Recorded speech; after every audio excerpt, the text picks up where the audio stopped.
Yeah, I'm coming making another video right now.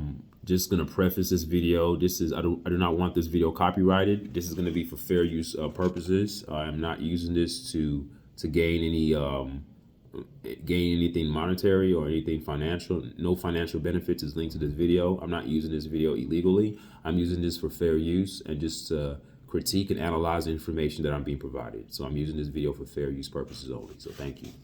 So I'm going to make this video. This is from 24/7 Sports or 247 Sports. They're talking about a breaking news about a 5-star offensive lineman coming to Colorado. His name is Jordan Seaton. He commits to Colorado.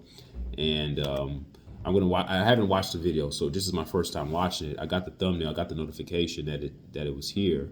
So I'm going to watch it. I'm going to break it down. I'm going to stop where I feel like stopping, and I'm going to talk about what I think and give my analysis upon what they're mentioning about this 5-star offensive lineman that's coming to Colorado. All right, so here we go. I'm going to flip my video camera around to focus on my computer. So I'm standby. Here we go.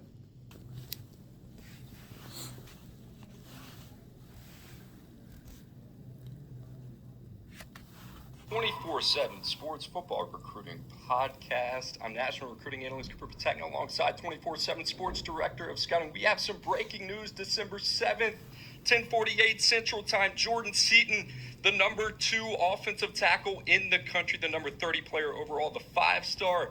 There was some growing Tennessee buzz, but it's Colorado. Drew, I checked the calendar, July 11th, July 12th. That's Amazon Prime Day. They might have to change it to the December 7th. How about Deion Sanders in Colorado? We all wanted to know. We talked about it on Monday on the Transfer Portal Palooza show. Where is he going to get his beef from? This was a team that gave up 56 sacks. The only team that gave up more was Old Dominion with 61. They were the worst rushing team in the country. We knew Deion Sanders had to get the offensive line right. Okay, I'm going to stop right there. You heard what he just said. And this is why critical thinking is very important. This is why putting things in context is very important. I know a lot of the times when we get information, we assume that the people that are giving us information are experts or that they have all the information intact or they're giving you the information in its most accurate context. That's not accurate. Yes, we understand that Colorado Buffaloes did give up 50-something sacks, but he's not putting it in context. Yeah, they gave up that many sacks. Why was the quarterback sacked that many times? Is because they kept on doing pass plays. And sometimes Shador will hold the ball too long looking for the bigger splash play or the bigger home run play. So this is not a team that, with as many times as Shador dropped back to pass the ball or was in shotgun, he didn't get sacked every time he threw the ball. If he got sacked 50-something times, he threw the ball more than 50-something times for an entire year. Yeah, did he get pressured? Yes. So the statistics of him being sacked 50-something times is attributed to the offensive scheme and the offensive philosophy of Coach Prime and the Colorado Buffaloes. So that indictment of a poor offensive line is also an indictment of a poor offensive scheme. It goes hand in hand. You can't separate the two. If you have a good offensive scheme that's predicated on accentuating the strengths of your offensive line, which I believe is more running. I've always said this. I believe that the offensive line for Colorado were better run blockers than they were pass blockers. So you would have to actually pass off of your run. But they did not do that. They just, Prime pretty much said, hey, I want my son to be showcased. I want his stats to be elevated and increased. So we're going to pass the ball. I want the ball in my son's hands at all times. I will not run. I would rather throw a 1-yard pass to Dylan Edwards and him gaining 2 yards. I just want my son's stats to be elevated, and that was the purpose. And so when you continually put the ball in your son's hand, who's the quarterback all the time, he's going to get sacked more. So yes, the stat is accurate, but I wish that the guy put it in context to why that was. See, telling us the why helps us understand the reality or the breadth or the depth, the essence of the problem. It's not just the fact that the offensive line was poor. Even if the offensive line was average at best, they still would have gave up a lot of sacks based upon how many times they decided to throw the ball. So it's not it. So I just wish that the guy put that in context. But here we go. We're going back to the video. Drew, your immediate reaction to Jordan Seaton going to play his ball in Boulder? I got a lot of takes. A bit of a stunner. Jordan Seaton's recruitment has been all over the place. How many schools were involved? He named 5 finalists, but we could have probably had 12 of them on there. The buzz Tuesday was Tennessee, and then you wake up and it's Colorado. I mean, this is a monster win for Coach Prime. Jordan Seaton, we keep saying it, one of the only guys in this cycle that we project as a left tackle at a high level. Okay, just so our emotions are not running rampant. I'm trying to be as objective as I can, because I don't want people to think that just because you get a 5-star offensive lineman from high school that's one step to your problems being solved. We all know that stars don't mean anything once you get to the college ranks. Even Coach Prime had said that before. He says, I don't care how many stars you have. Once you come here, you start at 0. So to me, it sounds good on paper to have a 5-star offensive lineman come. He had 5 schools he could have went to, as you heard the guy say. Tennessee was one of them. People thought he was going to go to Tennessee, but he ends up committing to Colorado. Now, I don't know if this is an official commitment. It says Jordan Seaton commits to Colorado. I don't know if this is official in terms of a commitment that comes with a signature, or is this just predicated on him just verbally saying, I'm going to come to Colorado. So there's a difference. But let's say, for the sake of this video, let's say he did sign. The only way that this is a success, if you heard the guy say it, he says this is a big win. It's only a big win for Coach Prime if he has the patience and he has the coaches to develop these 5-star athletes. See, that's the difference between the better programs and the programs that are not good.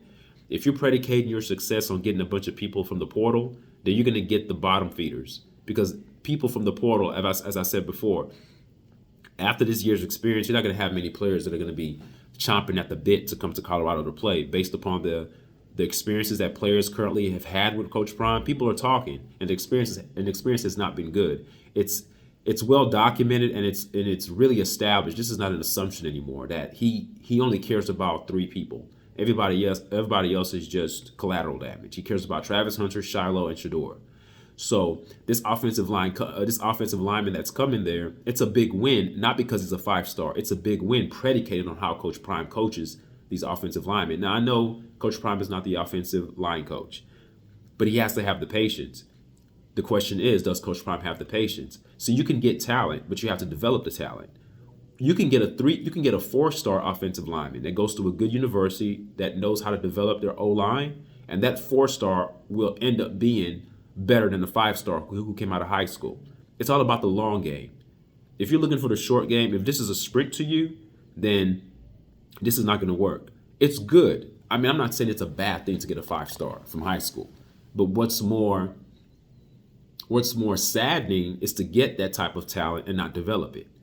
Now, next year, that's it. Now, you really have to be jaded if you feel like a freshman coming out of high school, because remember, when you're playing against other linemen, you're playing against other experienced linemen in the college level. You're playing against sophomores, juniors, and sometimes seniors. These people already have a leg up on you as a freshman. So how realistic is it that a freshman coming from high school, an offensive lineman, a 5-star offensive lineman, comes from high school, who can be plugged into your offense to be on the offensive line, okay? How effective will that freshman be? There are not many freshmen who come in and dominate. So that's number one. So let's factor that in. Number 2, how well will Colorado develop their offensive line? That's the key question. Because just getting the talent, that's part 1. Developing the talent is part 2. And number 3, do you have the patience? I don't think Coach Prime has the patience. Next football season is is Shador's last season there. And I don't believe he's going to be there after next year. If he does stay after next year, it's because he does have another daughter. He has another child. Aside from the 3 sons on the football, aside from his 2 sons on the football team and Travis Hunter, I consider Travis Hunter his son. You just have to. He looks at him as another son. So aside from those 3 players, he does have a daughter that plays basketball, and I think at best he'll stay until she graduates, and then he's gone. And is that going to be enough time to develop these offensive linemen, or to develop his offensive line, or to develop this athlete, Jordan Seaton? Will he be able to? So that's the question we have to ask ourselves. This is a win on paper. Will it be a win as in terms of its development? Just like, they put teams together. Like, I'll give you an example. I'm gonna go to NBA for a second. Look at the Los Angeles Clippers for an example. They have arguably 4 future Hall of Famers on the same team. On paper, it looks good. But how is that developing on the basketball court? You have to factor that in. Things on paper, things that look good on paper don't necessarily translate to success on the football field or success on the basketball court. So this is a win. It's good that he got a 5-star, but let's see how he works that 5-star. Cormani McClain was a 5-star DB. The freshman, Cormani McClain, that played for Colorado, that played for Coach Prime this year. How well did he look out there? They weren't developing him. You're not that great in high school and you come to college and all of a sudden you just don't know what to do. They did not develop him. So it's how you develop these players that matter. So getting 5 stars is one thing. Developing the 5 stars is another. So how good is the developmental program for Colorado in terms of the offensive line? How well is that department? And if they're good, then they're good. But then even if they are good, is Coach Prime patient enough to wait to see the fruits actually manifest themselves into the product that he wants to see on the football field? Because remember, he wants these players here to protect his son. He doesn't give a damn about the next quarterback in line. He wants dogs now. And I don't think that Jordan Seaton is a dog right now. Yes, he's a freshman. He could become a dog. But it's rare that an offensive lineman as a freshman comes in and just dominates. Most great offensive linemen from high school that transfer that come to college, they usually are sitting out their first year, or they probably play toward the latter part of the first year because they have to get stronger. They have to develop. They have to develop their schemes, their blocking schemes, their legs, their movement, their endurance. All of that has to happen. They have to get stronger, strength training, endurance training. All that factors in. You think Prime is going to wait 2-3 years for that to happen? We'll see. If you think so, then I guess this is a good thing. If you don't think so, then this is not a big deal. It's a big deal only because the decommits that have been occurring lately has sort of put a bleak perspective or a dire perspective toward Colorado Buffaloes. Coaches leaving, players leaving. So all of a sudden it's like, oh my God, what's going on? So now we get a 5-star that's coming. But I don't want you guys to get your emotions too high. Remember, think, control your emotions, and just look at the facts and look at the practicality of how things operate in college football. Just getting the 5-star athletes is not enough. Developing them, that's where you get your bang for your buck. That's where the bang for your buck is actually made, on the developmental process. So let's continue watching this video and see what they say next. Brought up Colorado and the issues they had protecting Shedeur Sanders this past season. I would go ahead and just pencil in Jordan Seaton as the starting left tackle for the Buffs in 2024. Okay. If you're going to pencil him in, as the starting left tackle as a freshman, we'll see how that goes. He's a freshman. They're moving to the Big 12 now.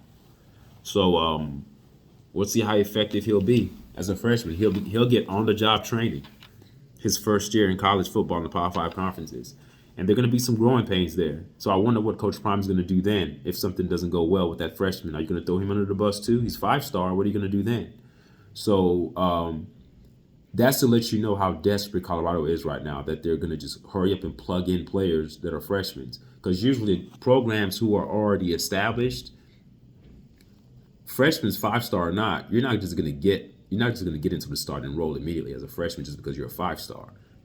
Now, you just have to be out of this world, a freakish athlete and just super dominant to just start. But the fact that they're going to plug him in immediately lets you know that they are bare. They are scarce in that position right now because they had a lot of those offensive linemen leave. So right now, any talent would be good enough to start there. So him being a 5-star from high school, that's why he started. It's not that he's that good because he hasn't proven himself on the college level just yet. They're just predicating this based upon his achievements in high school. And we know high school ball and college Power 5 conference ball are 2 different worlds, 2 different galaxies. All right? So let's continue watching it. I mean, this is a monster addition. I don't know if they would have found something better in the transfer portal. We kept talking about, hey, what are they going to do when it comes to the veterans? They go out and get this guy. And for Prime, 3rd 5-star since he's been a head coach. The first one was Travis Hunter, who he flipped from Florida State. Last cycle, it was Cormani McClain, who he pulled away from Mario Cristobal in Miami. Now it is Jordan Seaton, who Dan Lanning wanted, who Ryan Day wanted, who Nick Saban wanted, who Billy Napier wanted. I mean, this is a big, big deal And shocking, no, because I think I've said it in the past. I think Jordan Seaton, I said, if all these offensive linemen, like he's the one I can see going to play for Prime. Guys, you were watching the 24/7 Sports YouTube channel. Make sure to like and subscribe when you get a chance. Breaking news, like I said, the number 2 offensive tackle in the country, 5-star Jordan Seaton off the board. Drew, let's talk about the player a little bit. If you were trying to familiarize yourself with Jordan Seaton, 6'5", 290 pounds, and this is a guy, like you alluded to, the most collegiate-ready tackle in the class. I think that's really a consensus of the scouting community here at 24/7 Sports. Drew, you've seen a lot of this guy at IMG Academy, transferred there as a senior, played left tackle. We kind of went back and forth. Is he going to play inside? And then the more we watched his tape as a senior, this is one of those guys, like you said, I think pencil him in Boulder, but it could have been anywhere, right? It could have been Oregon, it could have been Alabama, it could have been Tennessee. It doesn't matter what Power 5 conference he was going to play in. This was going to be a guy that was going to push for playing time pretty early. Yeah, I think in the ideal world, maybe, you redshirt him, get his feet wet, but yes, he is kind of ready to go. And what stands out about Jordan Seaton? A few different things. Quick feet, his ability to move. Okay, did you just hear what he just said? He said in an ideal world, you would want the freshman to come in, redshirt, to get his feet wet. That's the preparation process. That's the developmental process. That's what I'm talking about in an ideal world. Those other Power 5 conferences, those other Power 5 schools in those other conferences, they have the luxury of putting him on as a redshirt. They're not desperate. And I think part of Jordan Seaton's desire to come to Colorado could be the fact that he wants to play immediately. He doesn't want a red shirt. See, a lot of the times when these great athletes want to go to these great universities, they have to take a bit of a sacrifice. What kid doesn't want to play immediately? But they tell them, hey, if you want to be a champion, if you want to go to the NFL, this is the program that's going to funnel you into the NFL, but you will have to make a sacrifice. You may not play that much your first year. You may play a little bit your second year, but your third or fourth year, you're going to be guaranteed to play. You're going to be ready, and then NFL scouts are going to come, and you'll be able to go to the NFL. But some kids don't want that. They want to play immediately. So he said in an ideal world, he would sit a year to get his feet wet. Well, if he comes to Colorado, he's not going to have the luxury to get his feet wet. He'll get his feet wet in live action on the field. And while he's getting his feet wet, he's going to be exposed on certain plays because he's still a freshman. I'm not saying he's not good. He's hella talented. You're not a 5-star recruit because you just stumbled upon it one day and decided to be a 5-star. No, you've earned the right to be a 5-star. So he's a great athlete. I'm not questioning that at all. All I'm saying is that to think that a freshman is going to come in and immediately have impact, even the offensive linemen that were there at Colorado last year are probably better than Jordan Seaton, only because they're seasoned and they're veterans of the college football. They're veterans within the college football experience. Jordan Seaton is not. He's just walking in. So while he's getting his feet wet, everything's going to be new to him. Will he be good? Of course he's going to be good. Will he hold up his own? Yes. But to think that there's going to be a radical improvement just because you have a 5-star athlete in there as a freshman, think again. It could be better, but you're going to have to allow a little bit of grace there because he's a freshman. Just like anytime someone does something for the first time, you're not going to be dominant as a freshman as you are when you're a sophomore or a junior or a senior. Even as great as Travis Hunter was, he's making improvements year to year. You improve. You're growing into your man body. You're getting better conditioning. You're growing more into your prime. You're leaving that teenage state and you're getting into more your adult body. All those things matter. So, yes, this is not the ideal situation for Jordan Seaton. He will get in there and play immediately, but just do know that him not having the luxury of getting his feet wet is going to come at a cost. Use a risk-cost analysis. Okay, yeah, the risk is he may not dominate the way you want him to dominate. All right, that's the risk. All right, but the reward is that he's getting experience as a freshman, and then he'll be better for it next year. But then again, it goes back to the patience game. Is Coach Prime willing to wait? And I don't think he is. Leave a comment and tell me what you think. Do you think Coach Prime will be patient to develop offensive line? But I'm going to continue this video. Move laterally forward. He hit 17 miles per hour in pads on the GPS system that IMG Academy uses. Is that a big deal? Well, he's 295 pounds and he's running down the field, so he can move. And then just how he recovers in his pass sets. And the other thing is, I was watching a game this morning, Cooper, them against St. Francis Academy. He finishes what he starts. He's nasty at the point of attack. I mean, he will drive guys into the ground every single snap. So I think it's all those things. And initially, yeah, he was listed as an interior offensive lineman for us. And that's because when he first emerged on the scene out of Washington, D.C., when he was at St. John's, I mean, he was over 330 pounds. Remember, I think I came on here after the IMG Academy spring game, and I was talking about how Jordan Seaton told me he ate one meal a day and ran a mile a day, and that's how he slimmed down. Don't know if that's true, but he looks like a completely different individual than he did 3 years ago. If you're the Yeah, the 1 meal a day is real, and that's what I actually do. I don't eat a bunch of meals a day. You eat 1 meal a day and you train, because the more you deprive the body of food, the more your body is put into something called survival mode. And when your body is put in survival mode, all your organs and all your functioning cells, they operate at the most optimal level. Meaning that if you put something in survival mode, you're gonna get the best out of it because you're in survival mode. Most people produce the best produce the best things or have the best results when their backs are against the wall. You know, a lot of the times you can run fast, but let me put a dog behind you chasing you. You'll speed up. So when the body is put, that's just an analogy that I'm giving. When the body is put into survival mode, it actually reaps the benefits from exercise and water. So if you actually think about it, most animals, if not all animals, even pets, they only eat like once a day. The ideal way to eat is once a day. You eat after 12 and before 7. You consume your meals then. You know, and it should be a little bit of everything within that time. We're not talking about eating full course meals like breakfast, brunch, lunch, dinner, supper. That's just too much damn eating. So yeah, I believe that he was 330 and moved down to 290 something because yeah, he trained and ate once a day. And he says he doesn't know how true that is. No, that's very true. That's the way ideally the human body is wired. You're supposed to break your fast. That's it. That's what they call it, breakfast. You break your fast and that's it. You only eat one meal. This idea of eating, that's not the way it's supposed to be done. All right, but anyway, back to the video. been injured in a car accident, don't call an attorney. Let me skip this ad when it said, AI what's it called? Okay, The let's go. Buffs now up from number 66 to number 53 in the 24/7 Sports Composite Team rankings. Okay, so that's good. Remember earlier I made videos. I said that the national ranking recruiting for Coach Prime at the time before this, like right before the season ended, it was at 60. Oh, what was it at? I think it was at 63. So it actually dropped to 53. That's a good thing. The lower the number, the better. Okay, so that's a good thing. So the national rankings is at 63. Actually, I'm going to show you the footage here. So right now it's the national ranking is at 53, but when the season initially ended, it was at 63. So in this case, the lower the number, the better. Conference rank, it's 11. 5 stars, they have 1, which is Jordan Seaton that they received. They have 4 stars, athletes that have came, 4 stars, and they have 5 3 stars. So the average player rating is 90.87, and their total points is 181.89. For right now, it's early.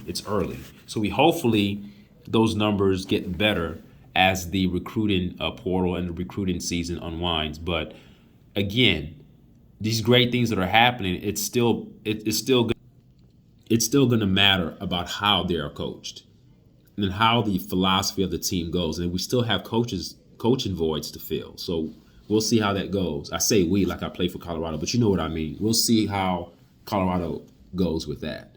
So I'm going to continue the video.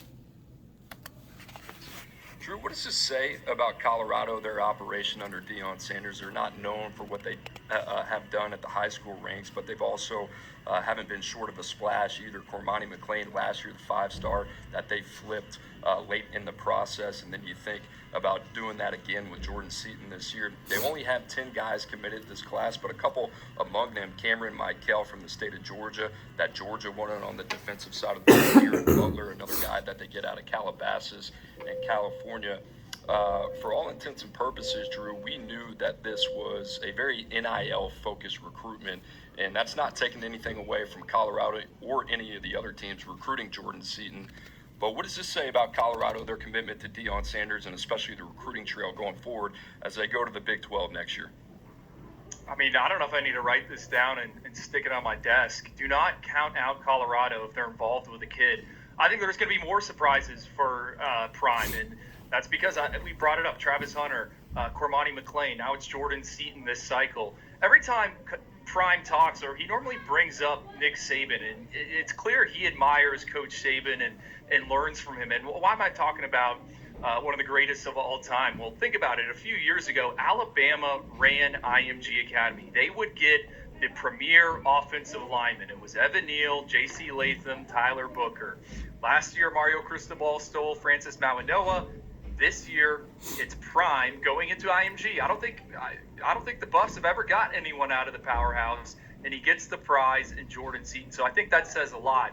And think about it this, Cooper. Colorado hired an offensive line coach like at midnight last night, East Coast time. So, it wasn't. Okay, so that's new to me. I didn't know that they hired. So I'm assuming that the offensive line coach that was there last year left with Sean Lewis. So I'm thinking they left. So okay, so that's good news. They have that void filled. They have that void filled. So we're they're moving in the right direction. So let me continue watching. The position coach steering this recruitment, it was Prime. I think Jordan Seaton is there because of playing time. I think he's there because of he's got a chance to get coached up by Deion. What an early gift for the new offensive line coach there in Colorado. You get 5-star Jordan Seaton, right? What a way to start that. But, Drew, they lost 2 starters on the offensive line as well. They were one of the worst units in the country. Coach Sanders alluded to it when he came on the 24/7 Sports YouTube channel on Monday and said, listen, it hurts me to see my son, Shedeur Sanders, get banged up like that. I know we need to protect him. We need to learn to run the football, and we need to learn to stop the run. So it seems like they're taking some incremental steps. The other thing is, Drew, you talked about the size. See, it really bothers me that everything is made to be all about Shedeur, and I hate that. No one person is bigger than the team, no matter how talented that one person is. Oh, we gotta do this to protect him. Just shore up. Just make sure your team collectively is good in all facets. The special team, the kickers, the punters, the offensive line, the defensive linemen, the linebackers, the DBs, the safeties, the tight ends, the tackles. There's so much that goes into a football team, guys. This is video game stuff, and everyone to me is just losing common sense of what football entails. I mean, yeah, we understand that the quarterback is the most important position, but how great is the quarterback position if there's no offensive line?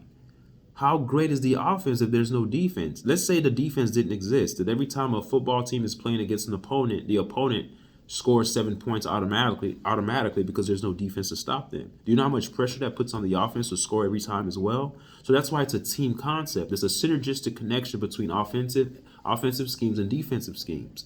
The linebackers, everybody. All the focus being put on Shedeur about what Shedeur needs it's nauseating to me because there are other needs on the team as well. At least they have a quarterback that's talented. We get it. He needs protection. But other than that, what about shoring up the other aspects of your team? There have been teams that won Super Bowls who had quarterbacks who weren't elite. You know why? Because their team collectively were great. And you're not putting pressure on one side of the ball and one person. It causes an imbalance over time. It's sort of like a person who's injured and then you're laboring your feet. So let's say one of your ankles or one of your legs are just sore. So how are you going to walk when that happens? You're going to actually favor the leg that's injured, and you're going to end up putting too much pressure on the other part of your body just to compensate for that injured leg. Well, if you continue to walk like that over time, your body's going to have an imbalance, and then that part that was good, the part that was considered to be healthy, that part's going to start getting pain because you've been putting too much weight. The weight transfer from both sides in your gaits and how you're standing is being shifted into one side, and that one side that is being shifted to now starts to have problems. So now initially you had one leg that was in pain. Now you have another leg that's in pain. Different types of pain, but it's pain nevertheless because there's an imbalance. Same thing with football. There has to be a balanced shift and a balanced approach in shoring up everything. all the emphasis being put on Shador and his protection, that's great. I just want the same energy to be put forth to the other aspects of the team. For crying out loud, I mean, even if Shador is protected, he's given 20 seconds to throw the ball. Their defense gave up a lot of points too. Yes, you can attribute it to the offense because the offense would have a lot of 3 and outs, putting the defense back on the field. The defense hardly had time to rest. So the point I'm making that is a team effort. Yes. Does the quarterback need protection? Yes, we get it. That's the most important part of the team, the quarterback. Yes. But then if the quarterback is that important, how much more important are the blockers? You see what I'm saying? So if you ask me on a college level, I would argue and say that the offensive line is the most important part of college football, because that's what keeps your quarterback upright. That's what keeps your running backs running full steam ahead with holes to run through when those offensive linemen can open up those holes for them. So it's just very nauseating when I keep hearing about what Shador needs. And that's a turnoff to me. They need to stop that. I'm sick and tired of hearing that. What Shador needs. What about what the team needs? What about the entire team concept? How about that? That's just, no. Okay, anyway, back to the video. As the athleticism of Jordan Seaton that makes us tend to believe that he can be a plug-and-play guy for Colorado in Boulder. They're after some other guys as well, a couple of other top 100 prospects. And let's start at the offensive line. How about Jaquan McCroy? How big of a get would that be for Deion Sanders if he was able to pull that one from Dan Lanning in the 11th hour? It seems like Colorado's starting to pick up some steam there. Now, all of a sudden, even though they're young pups, you got some guys that could anchor both sides of the line of scrimmage for you going into 2024. I mean, Jaquan McCroy might be the biggest guy in this cycle. He told 24/7 Sports Director of Recruiting Steve Wilfong after that official visit to Boulder that the Ducks and the Buffs are neck and neck. If there were betting odds on prospects, I think McCroy to Colorado was probably plus money. Now it's maybe shifting closer to even. I would hammer that if we were in this fictitious world where you could do stuff like that. No, it would be huge because I don't think Jaquan McCroy is, maybe a left tackle at the next level. So you put him on the right side, book in tackles. I mean, those guys are people that are going to extend the arc and make it harder for pass rushers to get to the quarterback, and more specifically so pass rushers in the Big 12. I mean, those aren't like the guys you see in the SEC and in the Big 10. So I think Jaquan McCroy, what happens over the next 13 days with him is... Okay, did you listen critically what he just said? He said that the pass rushers in the Big 12 are not like the pass rushers in the SEC and the Big 10. What does he mean by that? He means that the pass rushers in the Big 12 are not as talented. So the correlation that he's making right now is that, hey, these guys don't need to be that dominant. They just need to be good enough to protect Shador.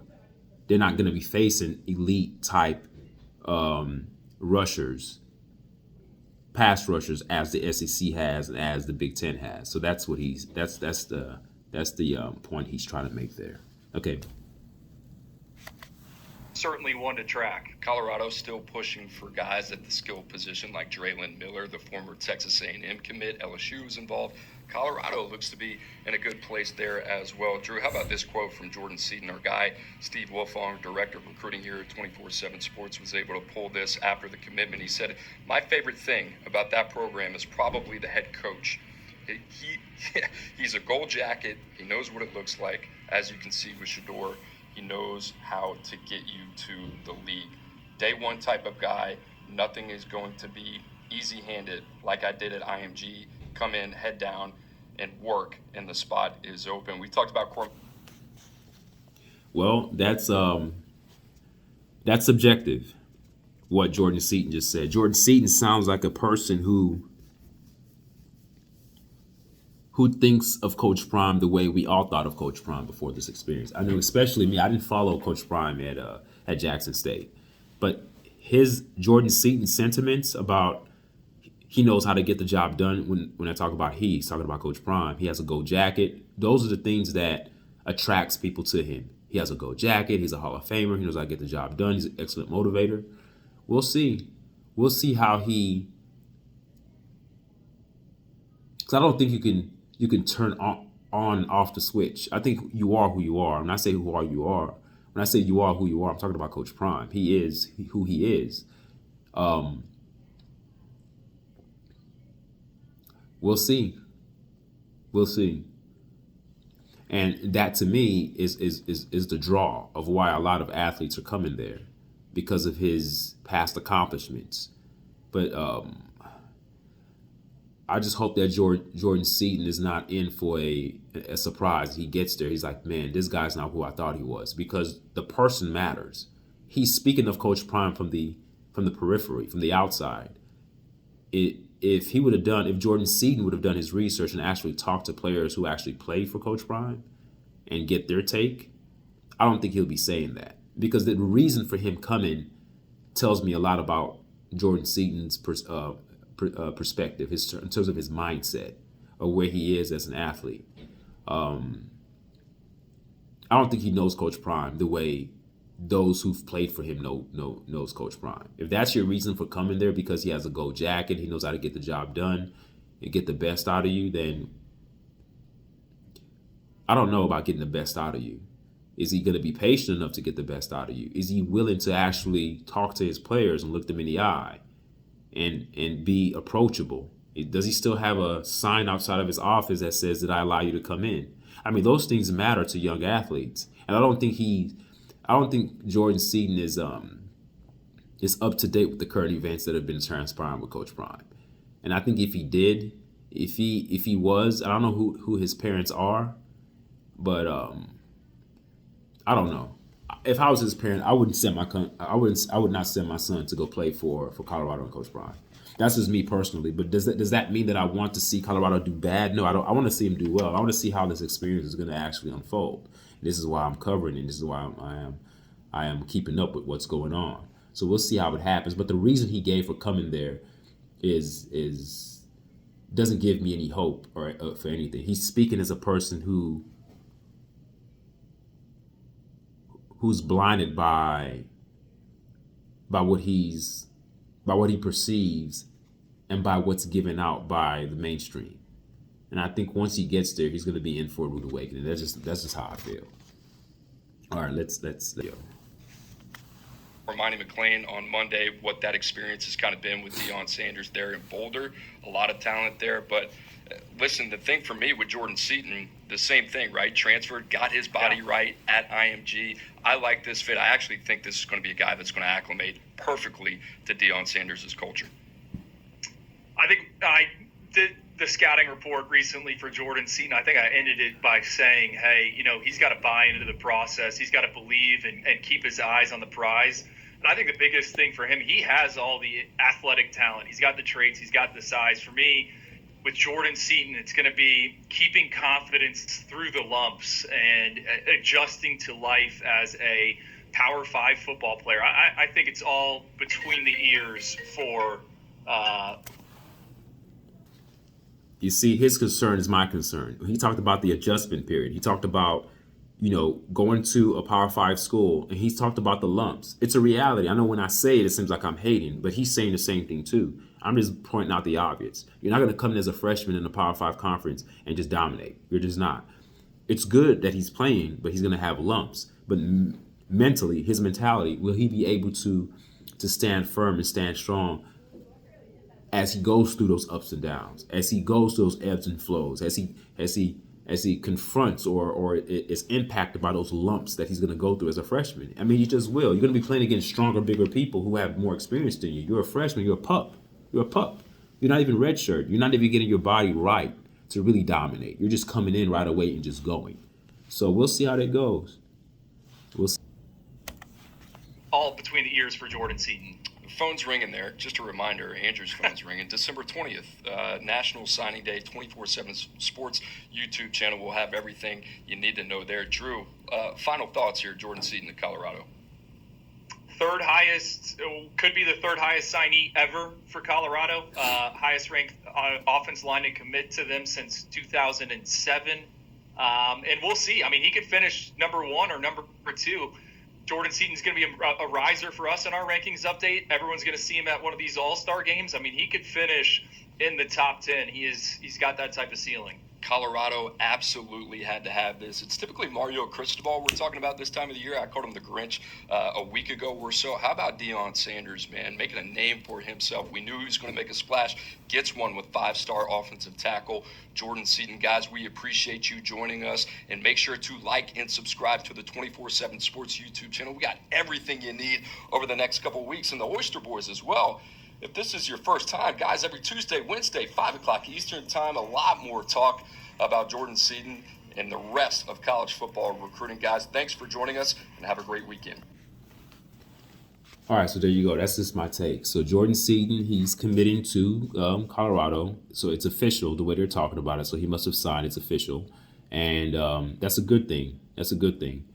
We just want to make sure that these recruits that are coming in are produce. If we're going to see the same thing happen next year again, we can't point fingers but at one person, the coach. So let's see how they are going to develop him. How are they going to bring him along? Those things are important, and we'll see. We'll see. So Jordan Seaton, 5-star commit, 5-star commits to Colorado. He's going to be playing for Coach Prime next year. All right, thank you guys for watching. Leave a comment and tell me on what you think about this recruit, and tell me, do you feel that if you think that Coach Prime will be patient enough to see these freshmen that are coming in, is he going to be patient enough to see them grow? All right, thank you guys for watching. All right, bye.